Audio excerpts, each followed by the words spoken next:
août 1960, 15 août 2012, 52e anniversaire de l'indépendance de la République du Congo.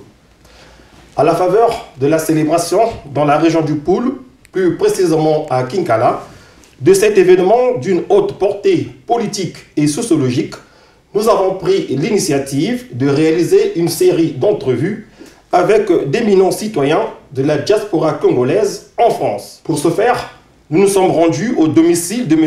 Marie-Nicodème Ganga, ancien conseiller du chef de l'État congolais, en charge du travail et de la fonction publique de 1997 à 2000, avec qui nous allons nous entretenir autour de quelques questions d'actualité et bien d'autres.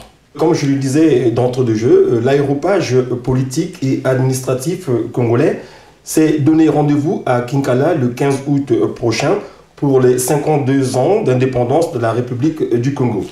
Quels commentaires vous inspire cette célébration de la fête de l'indépendance dans la région du Poul? Écoutez, c'est une très bonne chose, une bonne initiative, la municipalisation du Poul soit célébrée le 15 août. Et c'est aussi une coïncidence, le 15 août est aussi ma date d'anniversaire. Joyeux anniversaire alors. Merci. Donc voilà, c'est la date de naissance, c'est une très bonne initiative, je ne peux qu'être satisfait. Conformément à ce que le pouvoir de Brazzaville proclame donc la municipalisation accélérée, comment avez-vous accueilli les réalisations qui ont été érigées ça et là dans la région du Poul, notamment le palais présidentiel, le stade de Kinkala et j'en passe? Disons que le programme de municipalisation du territoire, qui est subdivisé en compartiments qu'on appelle les régions, les départements, c'est une initiative tout à fait louable parce que tout ce qui va dans le sens du développement ne peut être qu'encouragé. Et je constate quand même que ces programmes semblent se focaliser sur des infrastructures administratives, des institutions administratives. Mais je n'ai pas la maîtrise du contenu, mais je pense qu'il y a des unités économiques qui sont projets retenus dans ce programme de municipalisation, parce que c'est une très bonne chose. Monsieur Nganga, vous qui avez été un artisan dans la recherche de la paix dans le Poul, à en croire certaines sources bien informées, comment expliquez-vous que vous n'ayez pas été associé aux festivités du 15 août à Kinkala? Le niveau de votre implication ne méritait-il pas une reconnaissance devant les filles et fils du Poul? Bon, écoutez, il ne faut pas se voiler la face. Il faut reconnaître que je n'ai pas eu la moindre invitation d'un cadre du Poul, notamment ceux qui sont officiellement impliqués dans la préparation de cette festivité. Mais bon, il faut respecter plutôt l'initiative. Et puis on va essayer en tant que cadre du Poul, artisans de la paix, en des moments difficiles, on va essayer de les accompagner dans la suite des idées. Dans les années 90, M. Nganga, le Congo a connu des périodes délicates, plus ou moins troubles, qui ont parfois conduit à de graves crises qui ont endeuillé, décimé des familles, notamment dans la région du Poul. Quel est votre témoignage là-dessus, notamment sur les différents processus de recherche de la paix, qui d'ailleurs donnent l'occasion de célébrer aujourd'hui la fête de l'indépendance dans cette partie du pays, qui, n'ayant pas peur des mots, a payé un lourd tribut? Tout à fait. Écoutez, c'est une bonne question, mais je pense que ma modeste personne, M. Nganga Marie-Nicodème, a posé pas mal d'actes dans le processus de paix, dans l'historique politique, notamment cette dernière décennie politique du Congo. Avant d'arriver à cette question de paix dans la région de Poul, permettez-moi de revenir un peu sur des périodes importantes qui ont marqué cette dernière décennie et s'appesantir sur certains actes importants que j'ai eu à poser. Alors, comme nous parlons de la dernière décennie, prenons la conférence nationale souveraine. Vous savez que lorsque le Monseigneur Kombo, donc le prélat, avait été nommé président de la conférence nationale souveraine, bon, moi étant très connu dans le milieu de l'Église, Monseigneur, le regretté Monseigneur Batantou, archevêque de Brazzaville, qui était la première personne contactée pour l'Église, m'avait appelé et on s'est retrouvé avec le Monseigneur Kombo, donc le regretté Monseigneur Kombo et le regretté Monseigneur Milandou, Monseigneur Batantou s'il vous plaît. On s'est retrouvés et puis j'avais à donner quelques avis sur la façon dont nous pouvons concevoir des scénarios du développement de la conférence nationale. La première des choses, j'avais suggéré au prélat qu'il y aura beaucoup d'ardeur. Mais au final, il y a un choix à faire. Vous savez, la conférence nationale, il ne faut pas se le cacher, c'est le procès d'un système. C'est le procès d'un individu. L'individu, c'est celui qui était, qui était à la tête de l'État. Alors, il y avait deux options. La première, dans la préparation de la façon dont Monseigneur devrait diriger les débats, la première option, comme je disais, c'est déboucher sur une sanction. La deuxième option, c'est déboucher sur une réconciliation. Moi, j'ai prôné l'option de la réconciliation.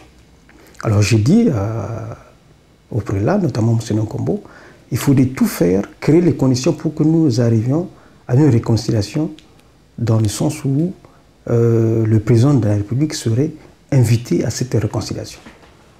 Monseigneur Kombo a réagi en disant, mais Titan, mais ça ne peut pas se faire. Non, la réconciliation ou bien l'invitation du chef de l'État? La réconciliation, oui, on va y arriver, mais inviter le chef de l'État, je ne pense pas. Il dit, mais moi je vous le conseille, prenez cette option et durant toute la conférence, il s'agira de tenir à ce que vous arrivez à faire inviter le chef de l'État à la cérémonie de réconciliation. Donc ça c'est M. Nganga à l'époque qui avait suggéré. À l'époque, vous n'êtes pas encore le conseiller du président de la République. Non, je n'étais pas encore conseiller, non. Conseiller 197. Ah, d'accord, ok.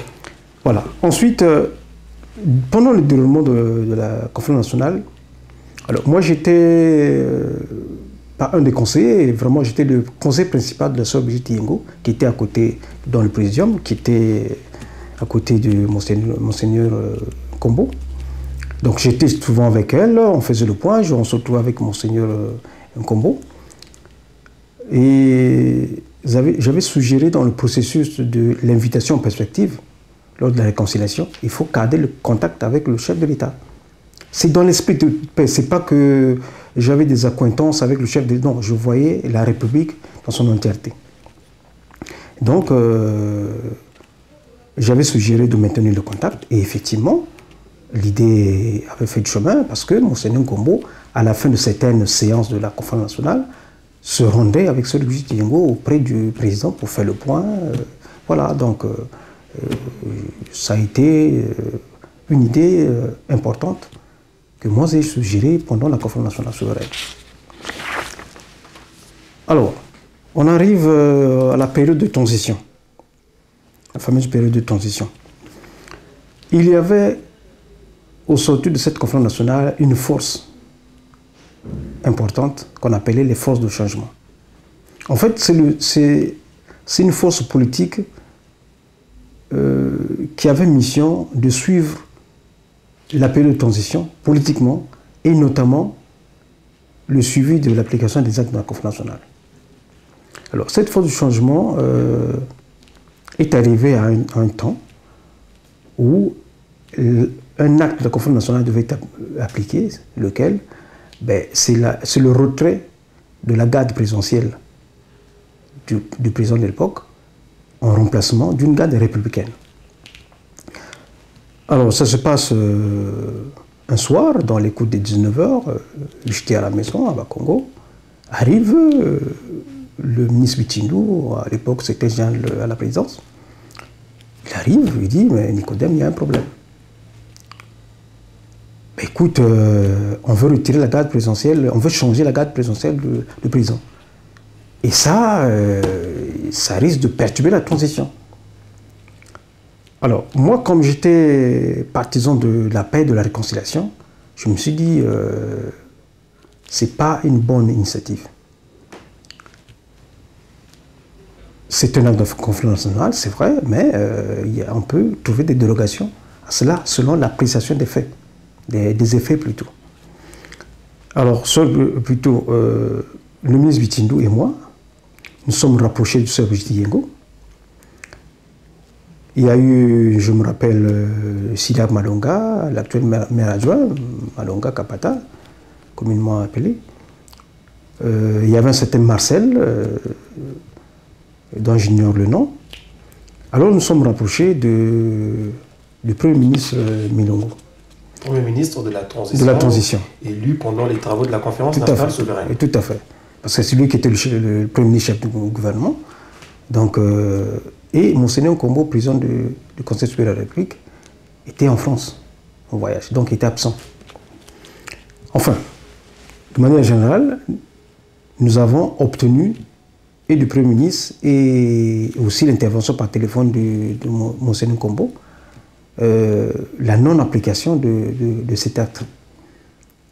Donc on a essayé de colmater les ardeurs et finalement on s'est retrouvé, je crois, au domicile du ministre Bitindou, on a chambré du champagne parce que c'était important, on a failli passer à la catastrophe.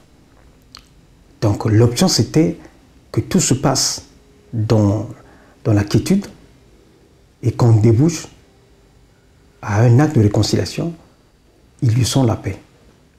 Donc l'application de cet acte n'était pas en faveur de cet esprit. Donc du coup, on avait réussi. Et ça, je ne dirais pas que c'était mon initiative, mais en tout cas, le ministre Bitindou, venant de prison, est venu me voir. Donc c'est quand même Nganga, co-artisan de cet apaisement. Ensuite, il y a eu, avant la publication des résultats des présidentielles, et ça j'attire l'attention du peuple congolais, notamment originaire de Poule. Monseigneur Kombo avait organisé, en tant que président du Conseil supérieur de la République, avait organisé une réunion dans l'appartement qui se trouve en face de l'église Saint-François. Donc, alors, une ville dans les environs du centre culturel français. Tout à fait, tout à fait. Non loin du collège Ma Foi Virgile, je crois.